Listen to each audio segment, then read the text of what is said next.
Ryan, this is such an honor and privilege to interview you. You're a household name in our house, and we just love what you do. And we just constantly, one daughter's always commenting and making, hey, Ryan said this and Ryan said that. So, and in one of my books that I wrote in 2013, in the front, I put the Marcus Aurelius quote, which is one of my favorite. Our life is what our thoughts make of it. And I've spent the last 38 years researching the neuroscience and the mind-brain-body connection of thoughts. And so really, this is just in my wheelhouse. I'm thrilled to interview you. Welcome. Thank you for having me. It's pretty nuts that, 2,000 years ago, people who had no understanding of neuroscience or really biology at all could be so right about things that we're only just beginning to understand now. Absolutely. And I say to a lot of people that neuroscience went backwards and forwards at the same time, because when we found out about the brain, basically people forgot about the mind and thoughts. And, now I've been fighting for 38 years against a very neuroreductionistic philosophy. And I'm constantly referring back what I'm teaching is what the ancient texts taught us. And so, so we really are, I'm so thrilled to be talking about this. So Ryan, you've got a new book coming out that is super interesting. And I highlighted, I've got this purple throughout the book. It's like so many things to talk about. You talk about discipline being destiny. That's the title of your book, Discipline Being Destiny. And I love that. So do you want to just, first of all, before we dive into your book, just give my listeners and viewers a bit of a background of who you are, what motivates you, why you do what you do. And they've heard your intro, but it's nice to hear the little inside details from you. Yeah, sure. So I write about Stoicism, which is, on the one hand, it's sort of an obscure school of ancient philosophy, but in my view is the most sort of robust and applicable of all of the philosophies, because they weren't sitting around talking about ideas or abstractions. These were real men and women who had real jobs in the real world, who were trying to become better people in all senses of that word.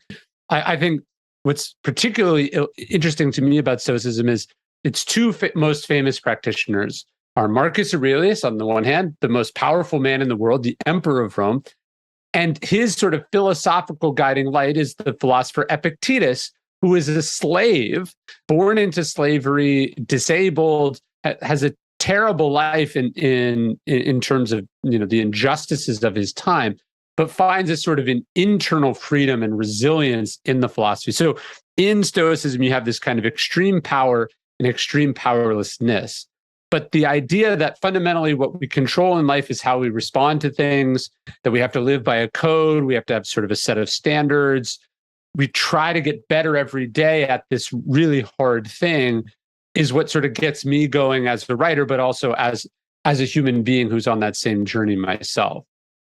That's an absolutely outstanding basic definition. If no one's ever thought about what Stoicism is or that it could apply to them, you've just described how we can't actually live without it, because it's basically how we as humans need to function as being decent humans. And the practical side that you've explained from the one end, the powerlessness and the power, is so interesting to find that balance.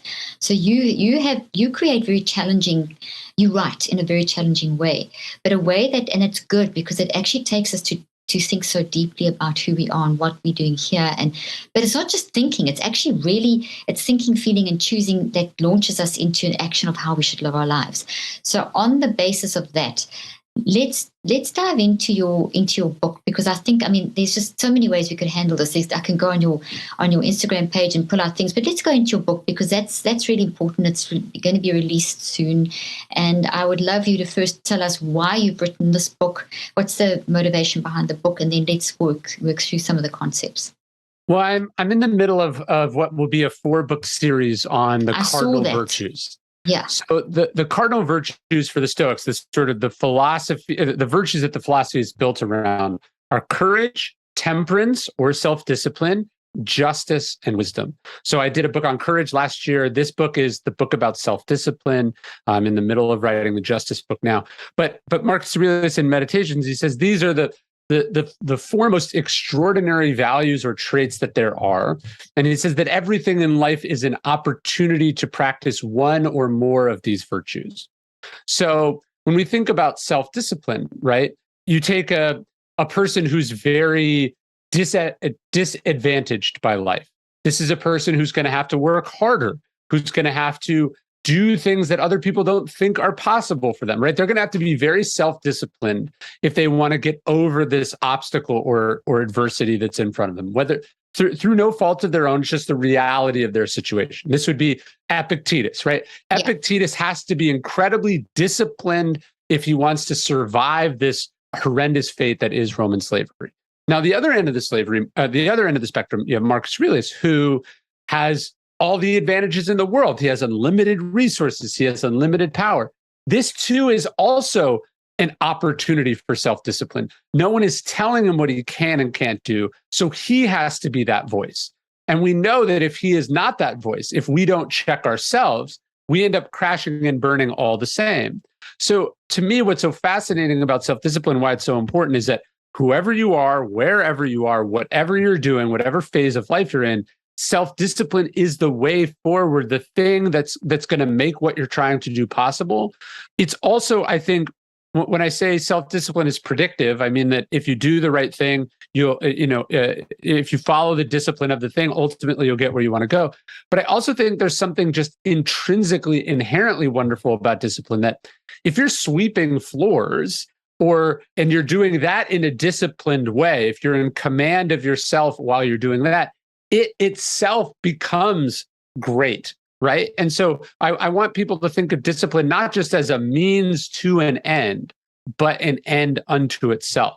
I absolutely am so enthralled by what you said, because a lot of the 38 years of my research has been developing systems to help people manage their mind, because we've been told in the last 38 years that we don't have free will and that we are a product of our genes and all this kind of stuff, which has actually created more mental health issues than, we've always been battling with mental health, but it's just made it worse. And so when you talk about self-discipline in the way that you've described it, it's basically teaching people to self-regulate and manage their minds, and in that way respond to life. So that is really amazing. Okay, so that's really, I love the fact that I'll tell everyone now, get the courage book, get the self-discipline book, and then we wait in anticipation for the next two so that we can actually do what we're supposed to do and be decent humans. So Ryan, I'm just going to go over to, hang on, which is the first thing I had? I wanted to go to there's so many points here. Okay, so in the terms of the four virtues, I love how you explain the Greek myth and how you start in the four virtues, the crossroads. Long ago, Hercules came to the crossroads. Can you just talk about that? It just kind of lays the foundation for this approach. Yeah, so there's an ancient story. It actually comes to us from Socrates, but the founder of Stoicism, Zeno, he hears this as a young man when he first comes to Athens and changes the course of his life. The premise of the choice of Hercules is not unlike Robert Frost's famous poem. There's two paths diverge in the wood. Which one are you going to take? And the choice of Hercules was between the path of ease, the path of immediate gratification, the path of ego and selfishness, the path of the ordinary person. And then the other path, which would be the hard road, but makes one great, makes one a great man or woman. And this would be the path of virtue. And this is a path that requires courage, that requires self-restraint, that requires a commitment to something higher than oneself, that requires learning and education, right? The four virtues. So we all come to this choice. The choice of Hercules. Are we going to go the hard way or the easy way? And so when I think about the four virtues, I think about it starting there. The choice that, hey, I'm not just going to do what everyone else is doing. I'm not going to do what comes easiest. I'm not going to do what gets rewarded. I'm going to live by this code, these four ideas, and I'm going to let that kind of be my North Star or my guiding light. And that once we make this choice, we have to commit to it. It's not going to be easy. And so this series all the books in this series start with that choice. And then we're specifically digging in on what that specific virtue is going to demand from us. Just name the four virtues again. You've done the book on courage. This is on self-discipline, and you're busy with justice, and you're going to do wisdom is the last virtue. It's the last one. Okay, so this is the one we're going to dive into. Discipline. We'll have to have you back to do the courage, and then the other. So we can have a 4-part series, and then we can kind of put them all. It'll be a little back to front, but I'm sure it's fine. It's not going to be a problem there.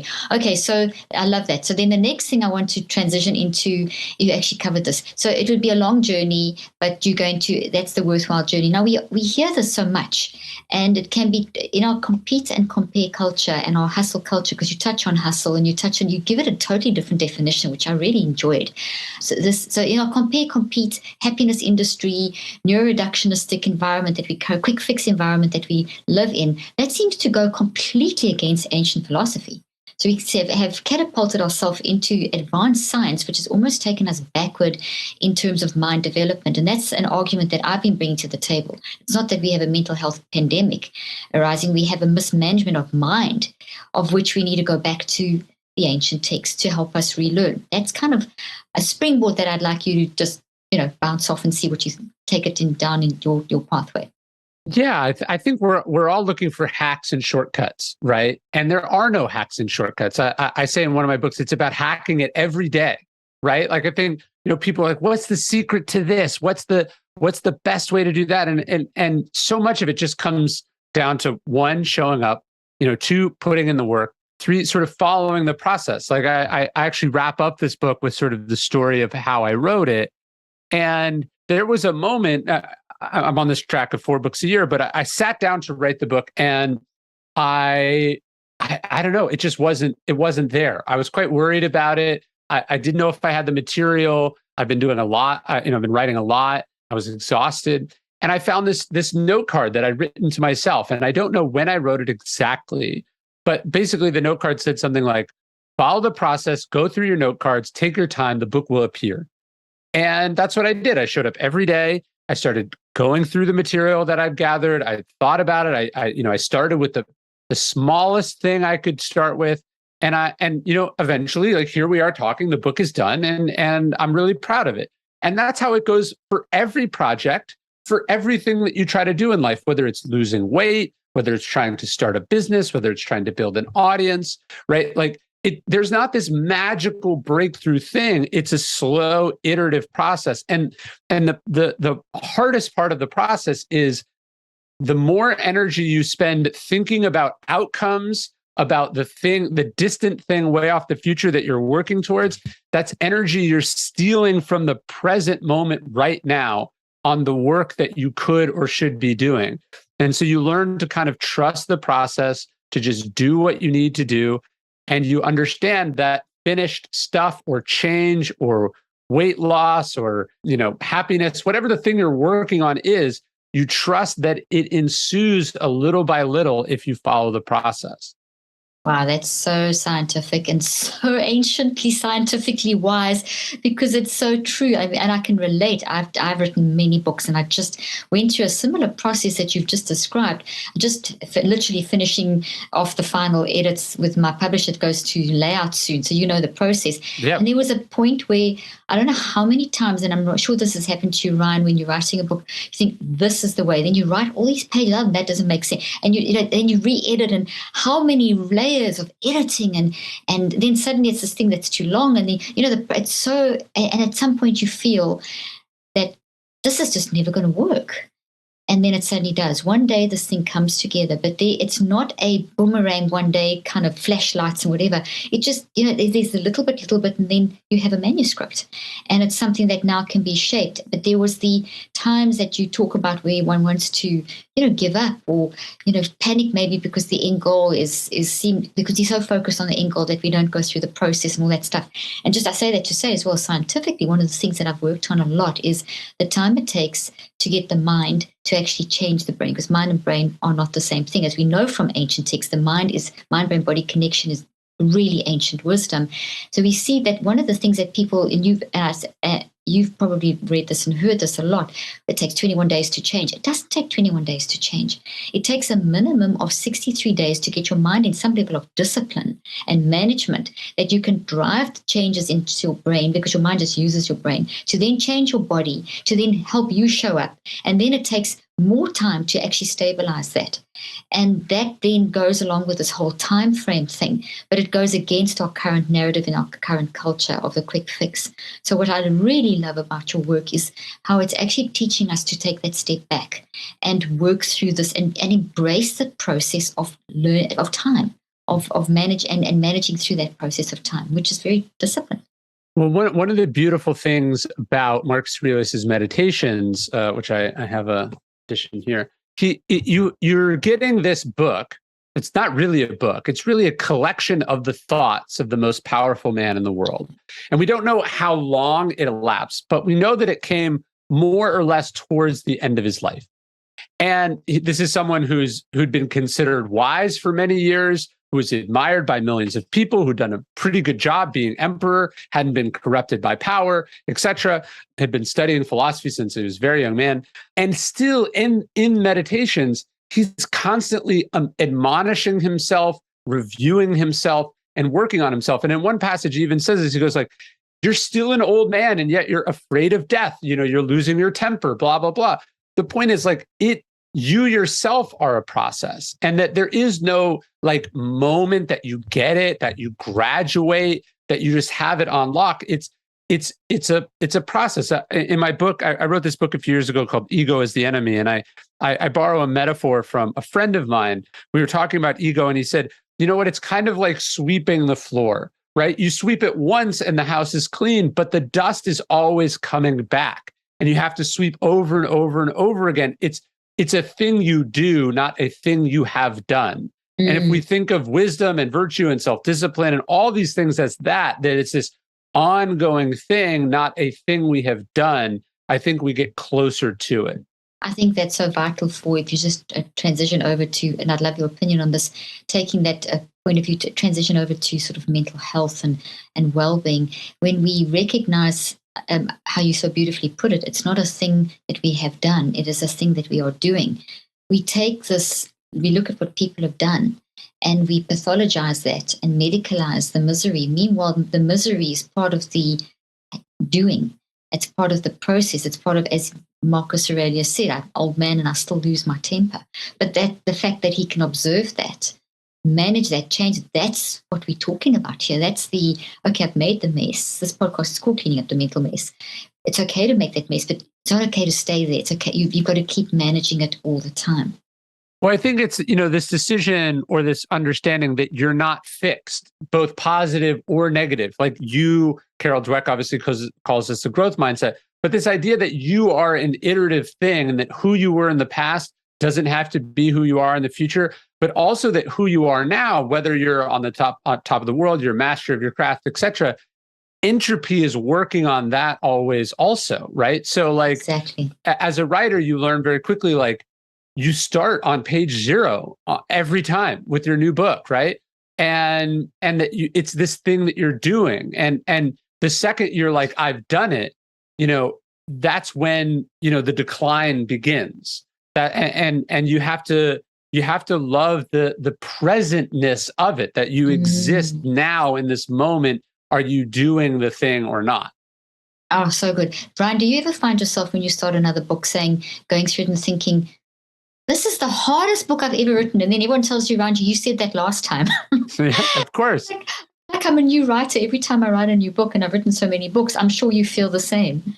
Well, the hard part is you lose the ability to remember where you were at this phase last time. So like when I'm probably in the first third of this book that I'm writing now, I don't really understand where the first third of Discipline is Destiny was at this point in the process, because it's not there anymore, right? Like you compare what you're doing now with what you've done in the past, but that was the finished state, not the ongoing process state. And so you have to, one of the things you learn as a writer that I think you have to, that I see people struggle with just as human beings, is you get good, you get comfortable with first drafts, with crappy first drafts, as the expression goes. And because if it doesn't exist, you can't edit and improve it, right? So if I have a chapter in Discipline is Destiny about perfectionism, and they say that another way to spell perfectionism is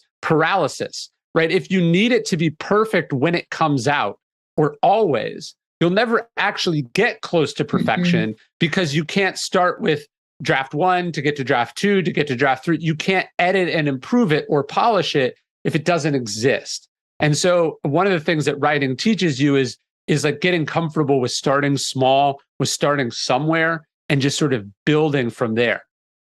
That's really good. That's brilliant. And also, what about the process, which is so of you go back and you look at what you've written, and I'm sure you've done this too, and you look and think, oh, I needed to add this, I need to change that. It's in other words, you're always seeing things that could be better, even when you thought the book was finished. And that sounds like maybe it's a negative thing, but it's not. It's a positive thing because it shows that we have this constant, ongoing process. That yes, I have changed, even though this was a month ago or whatever that you finished your final edit, you've grown, or 6 years, or 1 month, or 3 months, or whatever it may be. There's this constant ability that we have as humans, and we should be looking back and seeing, oh, I've got new knowledge, new experience, so therefore I've changed. And look, as a writer, what I think about is not like how many words did I get done today or how much closer am I to the end. I think, did I make a positive contribution to the project today? So good. So some days that might be a whole chapter. It might be 2 chapters. Yeah. On another day, it might be I literally just tweaked the first sentence. Right. But that first sentence, is so that changed changes everything. the whole. Exactly. So you get comfortable just making small tweaks, and you understand this compounds over time. So someone once told me that Tom Brady, people think Tom Brady is obsessed with winning because he wins a lot, and he does care about winning or losing. But they said, his real obsession is about getting better, right? Not winning, which is not fully in your control, but getting better. So he's thinking, how can I release the football quicker, right? How can I improve the accuracy of my throw by a few percentage points, right? How can I make fewer mistakes? How can I get better every day? And that cumulatively that adds up. You also know that most people are not getting better every day. So eventually you sort of pull ahead of them. And that if you're always getting better, that is going to, over a long enough time span, translate to the outcome that you want, right? So like, I know if I'm getting better as a writer every day, that will have some impact on whether my books sell or not, right? If I focus more on what do people think about me or whatever, that's not only not really in my control, but it's not actually going to translate into a better quality product.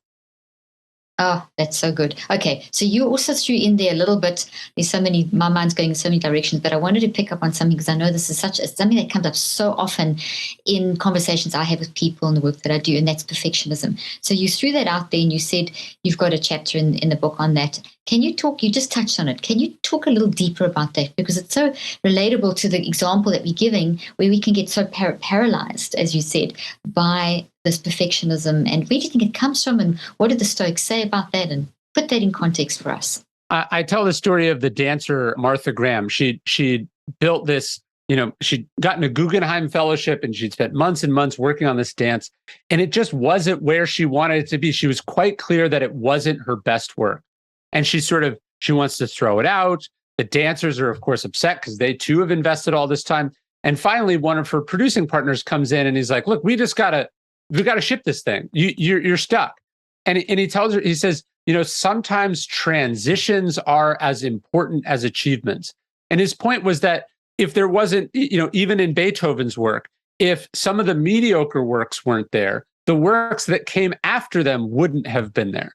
And this idea that sometimes quantity is a way to get to quality, that if you are so convinced with obsessed with everything being better than what came before, you'll usually get stuck. You won't get that next thing out. And then you won't be able to learn from what you just did. And understanding that you can't be so precious about it. You have to do your absolute best that you're capable of in that moment.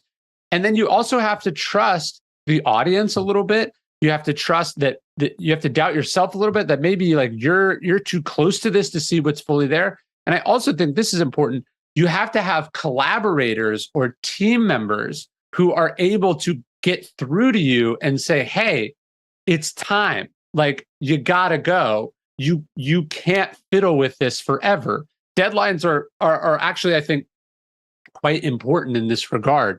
Like having a ship date. It comes out on September 26th. If you have to then track back to the printing process and the whole cycle of printing. You can't just, the whole cycle of publishing. You can't just. Yes. And people sometimes think they want, they decided, let's say, self-publish or self-fund or, do a project totally by themselves because they want that freedom. Well, the problem with that freedom is if you don't have extra self-discipline, that freedom will become kind of its own prison, right? Like you need those guardrails, those constraints to funnel you towards the thing that maybe you're afraid to do, or the thing that you're intimidated by, or the thing that you feel like you're not ready for. You need that forcing function, or you can just get caught in your own head. When you teach about, we talk about perfectionism and discipline. The perfectionism is not discipline. No, right. You need the discipline to be like, this is as good as it's capable of being. I'm going to put my fears or my anxiety or my desire to control everything. I have to get above that and go, here it is. I remember when the iPhone came out.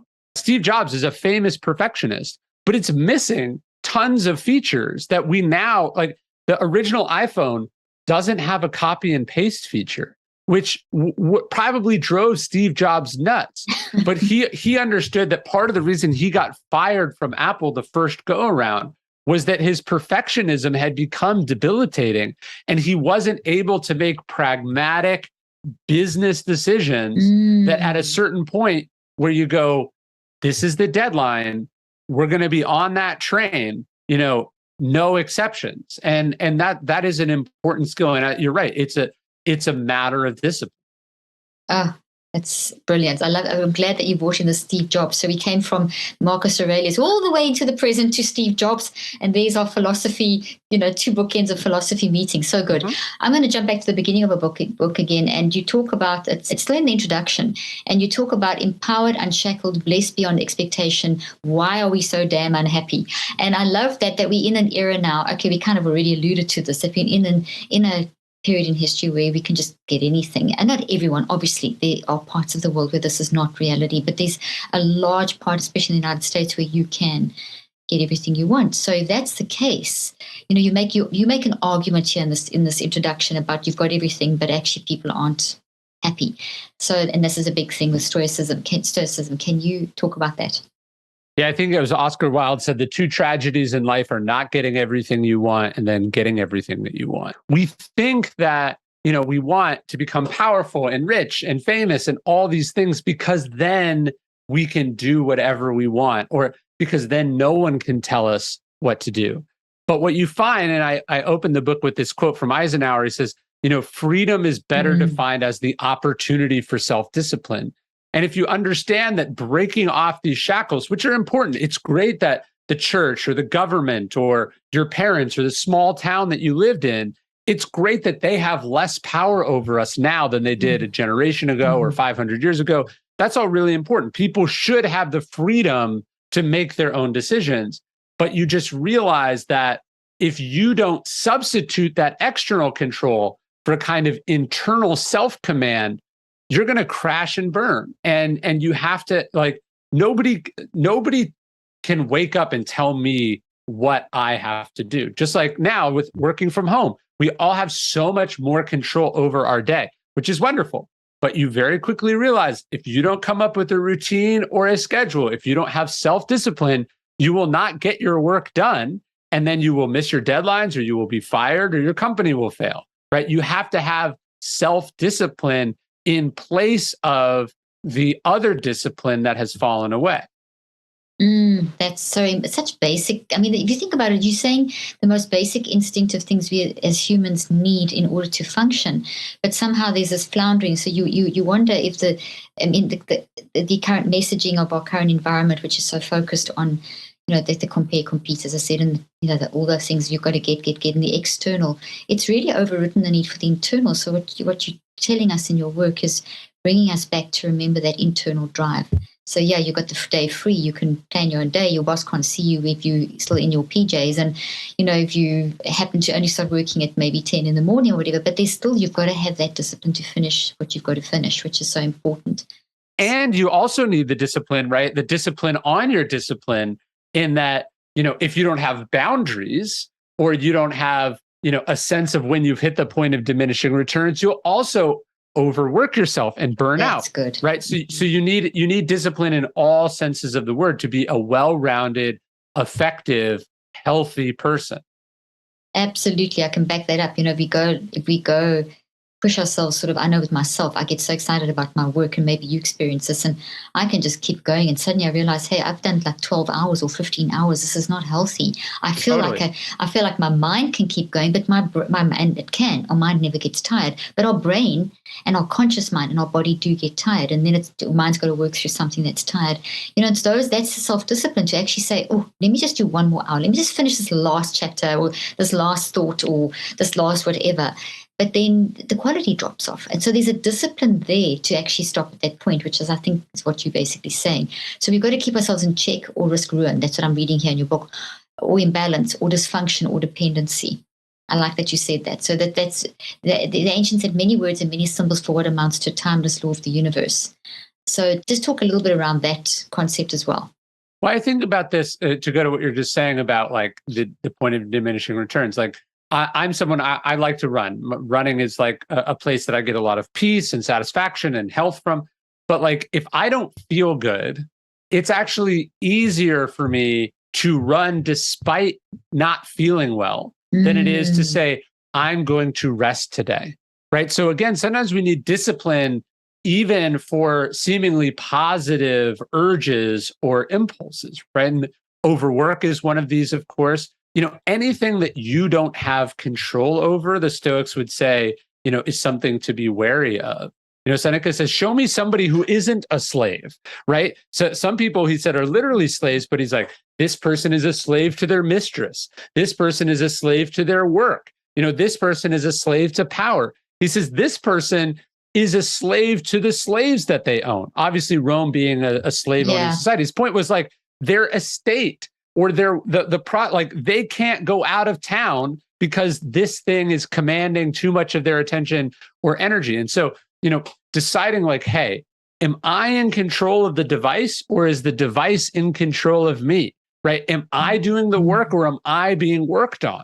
Right? So you have to have this sort of sense of like, what is enough? What's an appropriate amount? What's too much? When the correct stopping point is. This is really, really important.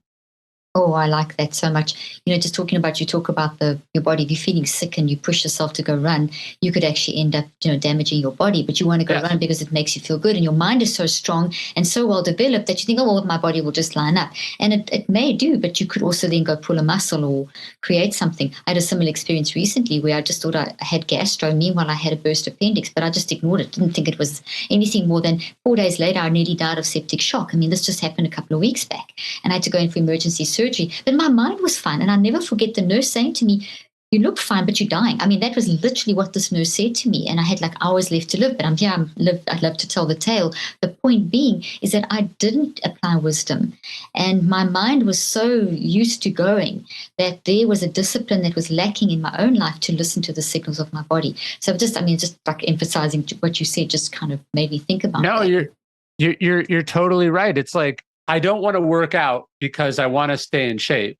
And then I work out and I hurt myself. And now I have to take more time off than the one day I was worried about missing. Right. And so we often bring about the thing we were so rigid about insisting on because we're worried about an outcome. We bring about that very outcome because we're not disciplined. And this is what I love about your expanded version of discipline, because people, when they hear the word discipline, they kind of see it in a negative way. Oh, this is a book about telling me what I can't do. But it's not. This is a book about people understanding the wisdom behind discipline. I know wisdom's your fourth book coming up, but kind of this is overarching wisdom for all of us all the time. No, totally. And it's important, that we realize that discipline takes a lot of forms. For a lot of people, discipline is, hey, you got to get your butt off the couch and get to work, right? But for some of us, it's that you got to get your butt out of the chair and go home and be with your children, or your butt into the chair outside and take a break. Exactly. Yeah. So it comes from in all shapes and sizes. Now, I'm still stuck in the introduction here, but I want to ask you one thing here. In this sense, we're all in the same boat. The fortunate as well as the, I just want to check where I wanted to read from. Unfortunate must figure out how to manage their emotions, abstain from what would be abstained from, what standards to observe. We must master ourselves unless you prefer to be mastered by someone or something else. The reason that really appealed to me is it's something that I talk about a lot in the work that I do, is that, if you don't manage your mind, you're going to be this flailing ship in the sea or whatever, and you're going to be shaped by everything around you, including social media in our current age. So this really appealed to me as a self-discipline aspect. I really like this concept. Can you talk about that? Well, I think it's just important that we realize that discipline is this great equalizer, right? The president has to be disciplined. They can't just say whatever every thought that pops into their mind. Some of them do. Sorry, I had to throw that in. No, and they get themselves in trouble, right? Like, the president has to be strict with themselves. They can't work others too hard. They have to be careful about what they say, what they don't say. You have to be disciplined when you have power. And then if you don't have power, you have to be disciplined if you want to work your way out of that situation. Again, whether it's fair or not, it's true, right? Like, if you were born into poverty and you want to get out of poverty, right? You can't just buy whatever you want. Obviously, you can't buy a lot of things you want because you can't afford them. But even with the money that you have, you're going to have to be disciplined, right? Because you're going to have to save. You're going to have to scrimp. You're going to have to be creative with what you have because what you have is so limited. And so discipline is this thing that we all have to work on. The person on the way up in sports and the person at the top, they both have to be disciplined in their own way. It's that need and our struggle with that also creates, I think, the opportunities for greatness. That's excellent. You also talk about further on in the book, I don't remember which chapter it was, you talk about hustle, and you talk about, but your version of hustle is different to the current hustle culture, which people are kind of fighting against. So we have this, on the one side, we have this, and I've actually done an interview with someone about the hustle culture being dangerous, but you look at it very differently. Can you talk about that and just kind of relate it to the current? There's a Latin expression that one of the emperors was fond of. It's festina lente, which means make haste slowly. So again, this goes to our point. Good. Often we think that hustle is faster, faster, faster. But because you went fast, you have to go back and do it again, that wasn't the fastest way to do it, right? And so you want to work as quickly as possible, but the operative word there is as possible, right? Without making mistakes, without missing things, without messing up, without burning yourself out. And so it is important that you bring energy and enthusiasm and celerity to whatever it is that you're doing.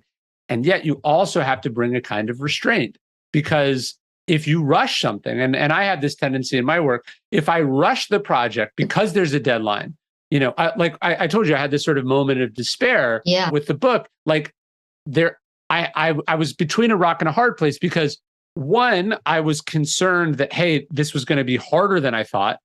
And so I'm going to really have to work hard to get it done. Then there's this other part of me that says, or do I need to ask for more time, which is also possible, right? And so there's this tension. And when we think of self-discipline, I think the Stoics, the other word for this is temperance.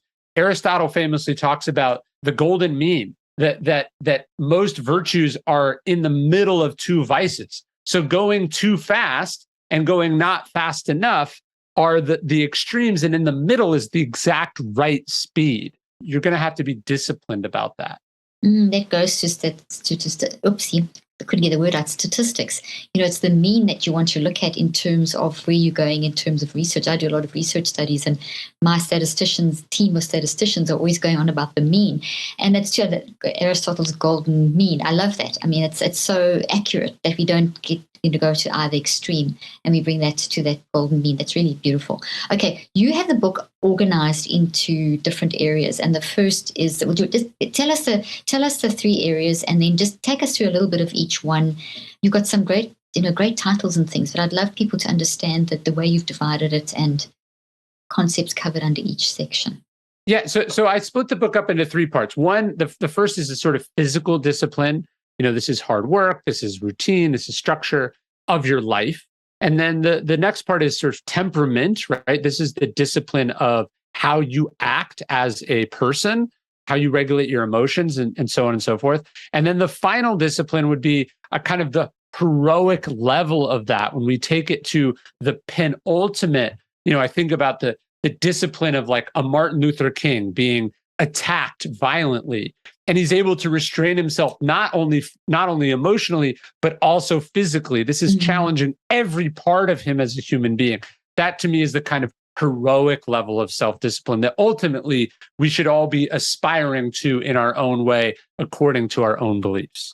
Amazing. I love that. I love that example that you gave, because it's so relatable. So easy to get triggered by a situation and to, Sure. we see that lack of discipline in the current political climate, where these people are just being so reactive. There's no discipline in that, is there? I mean, we can look how it's affecting people's mental health. For sure. For sure. I think you need to be giving the politicians a little lesson on Stoicism, especially discipline. So let's just talk about some of the titles that I found intriguing, and then the way that you just handle them. I don't know which ones to choose, because they're all they all stand out to me. But I think maybe avoid the superfluous and sweat the small stuff. We've done the hustle. Slow down to go fast. You in the practice, you've kind of hit on those. So let's just talk about the avoid the superfluous and sweat the small stuff, because those are kind of, people say don't sweat the small stuff. So I'm intrigued with how you handle that. Well, when we say don't sweat the small stuff, it is true. Don't sweat things that don't matter.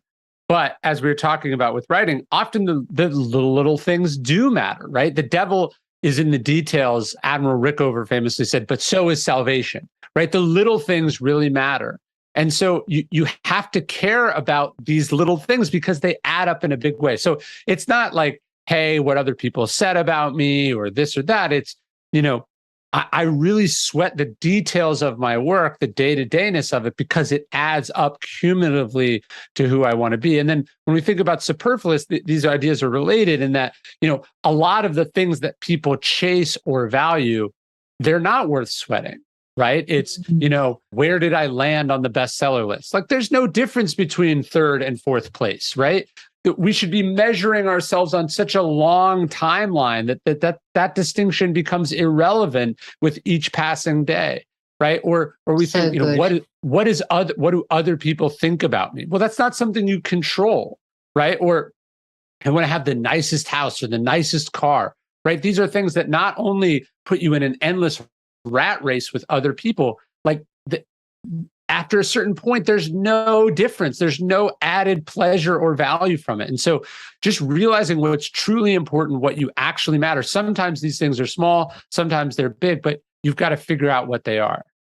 This is what I love about your work, Ryan, is that you'll take things that people will throw out there and you give us another angle, because they're not sweating the small stuff. I think a lot of people have mixed that up with a superfluous thing. So it's those little things, like something, like as you say, that you didn't get maybe the NYT, but you got something else. Or and does your success have to be measured by what 3 white men or whatever say about your book, kind of thing? Or Exactly. is it more important about the discussion you and I are having now and the impact that these concepts have on the thousands of listeners who will hear this information, that will give them a sense of peace? It's like the superfluous is that measurement that's so fine, it's so finite versus the infinite. I love how you spin that angle. And then the detail side, that's true. You can't just go and skip past a concept. You can't go and quote someone incorrectly. That's a detail you have to pay attention to. You can't go and say this is Aristotle when it was Marcus Aurelius. That's how I understand when you talk about the detail. So I love the spin you give on things that we can so easily fall into the wrong angle. Okay, so let's talk about the inner domain, the temperament, everything like it is. Do you want to just walk through a general thing, or do you want to pick out some of the? Should I throw some things at you? No, I could talk about it generally. Okay. I mean, obviously, like our diet, our workouts, our physical discipline is really, really important. But somebody who's very committed to what they do, they're like, let's say they're a world-class athlete, but they pop off anytime they're provoked or anytime they're criticized. This is already undermining all that work they're doing over there. So, discipline, just physical discipline in isolation, is only going to get you so far.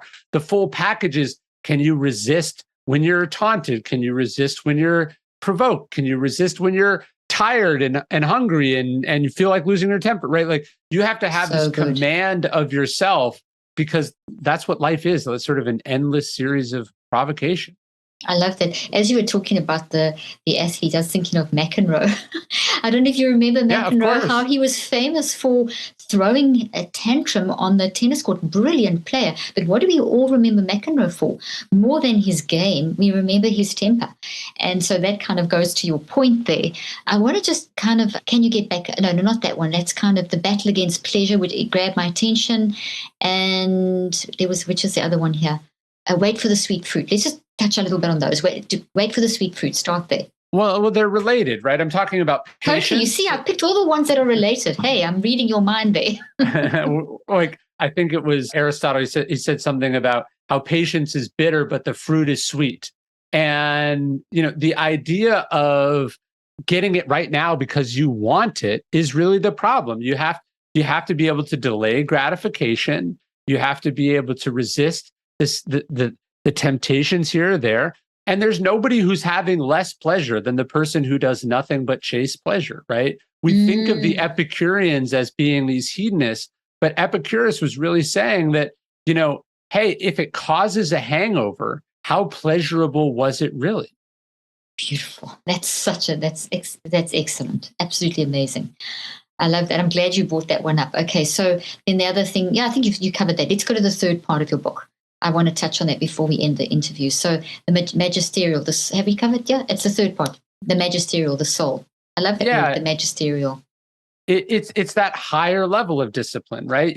Again, the discipline to say resist criticizing somebody at work is a necessary skill for a CEO.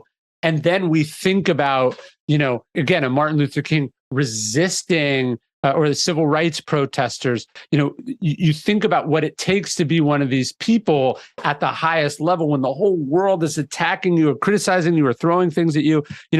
There is a level above just like not losing your temper, right? And I think that the real level of self-discipline is understanding that it is called self-discipline for a reason. One of the things that happens often, people who are so strict with themselves think that this gives them the right to be very strict or demanding of other people. And one of my favorite quotes from Marcus Aurelius is tolerant with others, strict with yourself. Again, it's self-discipline. I can only hold myself to these standards. So brilliant. That's so brilliant. Then I want to just end off this sort of section with endure the unendurable. Yeah. Because of this being a podcast that really focuses around cleaning up the mental mess and us trying to create a new narrative for being human, and that mental health is part of that humanity. So many people, when they're going through tremendous trauma or have experienced tremendous trauma in their past, we honor that and we reconceptualize that and go through that. Your story never changes, never goes away, but you change how it plays out into your future by changing how you see it. So part of that is enduring the unendurable, which feels like something we can't do, because in current day and age, if you feel any emotion that's maybe considered bad, you're kind of told that's a symptom of something that's a brain disease and you need to suppress it, which is incredibly bad wisdom, because that emotion is not a thing. It is a warning signal that there's something that we need to go deep down inside this magisterial part of us and work out, what it is, and then grapple with this hard stuff. So I think, that kind of is what you're saying, but just in terms of that foundation, talk about the enduring the unendurable, which we've kind of forgotten about doing in this day and age. No, look, life is painful, right? Life breaks our heart, right? There are moments when it feels like everything's falling apart, that it will never get better. But that's precisely when you need that kind of self-discipline. It does get better, especially if one makes it better or one is willing to ask for help or open themselves up to different kinds of solutions. And so, I think it's really important that we recognize the discipline required for a depressed person to get out of bed each morning, right? To keep going despite what they're struggling with. The person who despite their, chronic pain, keeps going. The person who, despite the grief that they're feeling, they get up every day and they take care of their children, right? Like this kind of courage and strength and fortitude is ultimately what gets us through those dark moments in life. So good. I've developed over the last 38 years a system called the neurocycle, which is based on all this research and whatever. But bottom line is that it's a system of how you can get the messy mind to tap into the wisdom, this magisterial, this wisdom that's deep inside of us, deep down inside of us, and directs the changes in your life. So what's happened to you doesn't change, but how it looks like, what it looks like inside of you and how it plays out into your future can change. So what I see by just looking at your work over the years is just to contextualize this for my viewers who hear me talk about this. This is your book provides material, and the way you've approached Stoicism, it provides a way for people to actually ask the question, which is actually a step 4 of the process that I've developed, which is, this has happened now, what can I do about it? And so it provides endless guidance for that process. And if you don't get to that process, you can't just be aware. You have to actually go through the painful process, which is what sort of first step is, to be aware, and then you go through the work. And then you've got to get to the point where you can reconceptualize and then actually then put into action. And the self-discipline is very much related to that too. But I think all your works, not just this one, but all 4 books. So as I said, we need to do part 1, 2, 3, 4. So my final question to you or comment is, well done, brilliant, outstanding. And I can see so much application and help for people that are already using the systems that I use in your book. But I'd love you just to maybe sort of pivot over to children and, all ages. From 3 children are very insightful already. From the age of 2 months, they are able to intuit and that kind of thing. And how would you talk about Stoicism and children and the work that you do? Well, I have 2 young children. My oldest is turning 6 in a month or so, and my youngest is 3. And I did these 2 kids books on Stoicism. One's called the Boy Who Would Be King, and the other is The Girl Who Would Be Free. But I think at the root of it is this idea we've said several times, which is hard for us to understand as adults, but it does matter. It's that we don't control what happens, we control how we respond. We control what happens next. And focusing our efforts there, but also as parents, modeling that is probably the most important thing that we can do. Oh, I love that. I've just finished a book, and it's how to help parents to help their children to manage their mental health. And it's sort of just aligns so much with the concepts that you're saying, but it's like a very practical step-by-step guide. And I see this as being something that could actually help parents. Your book can help parents to understand my book. Literally. I mean, it's just the complementary aspects there are amazing. Ryan, this has been absolutely wonderful, and I feel we could talk for hours. And I'm really looking forward to having you back to talk about courage. I would love that. And definitely, and then once you've got justice and wisdom done, obviously we need to do those as well. So thank you for your time. Do you have any final parting words of wisdom before we tell people, give us some Stoicism wisdom that we can leave with our viewers and listeners, and then just tell us where people can get hold of you? Yeah, you can find my stuff at ryanholiday.net. I do an email about Stoicism each day at dailystoic.com. And it's so simple, but it's so important. We don't control what happens. We control how we respond. I'll repeat that one more time before I go. That is absolutely perfect. And it's something that I say to people all the time, let's learn to respond, not react. So thank you for your time and your wisdom. It's been fantastic. I've enjoyed it so much and look forward to our next conversations. Thanks for having me.